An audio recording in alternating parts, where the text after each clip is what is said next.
బాపట్ల జిల్లా బనగానపల్లె పట్టణంలో ఉద్రిక్తత. వైఎస్ఆర్ సిపి మాజీ ఎమ్మెల్యే కాటసాని రామిరెడ్డిని హౌస్ అరెస్ట్ చేసిన పోలీసులు. ఎస్ఆర్సీబీ కాలనీలో గల ఈద్గాను 2 రోజుల క్రితం కూల్చివేయించిన మంత్రి బీసీ జనార్దన్ రెడ్డి. సంఘటనా స్థలానికి బనగానపల్లె మాజీ ఎమ్మెల్యే కాటసాని రామిరెడ్డిని వెళ్లకుండా అడ్డుకున్న పోలీసులు.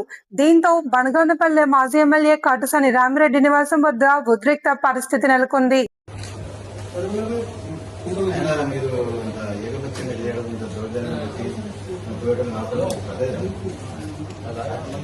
రాష్ట్రంలో ప్రతి ఒక్కరికి చెప్పాలి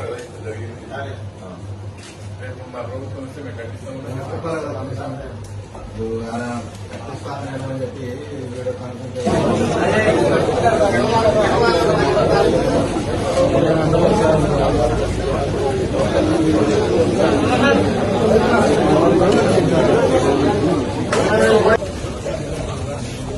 సార్ అందరు కొంచెం ఇక్కడ శిక్షించాలి, పడగొట్టిన దుర్మార్గులను శిక్షించాలి.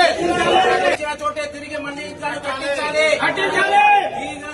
కూల్చిన చోటే తిరిగి ఈద్గాను, కూల్చిన చోటే తిరిగి ఈద్గాను, కూల్చిన చోటే తిరిగి ఈద్గాను.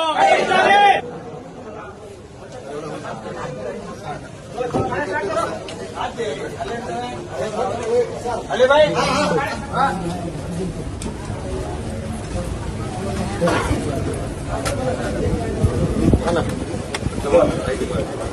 ఒక సెకండ్ కొద్దిగా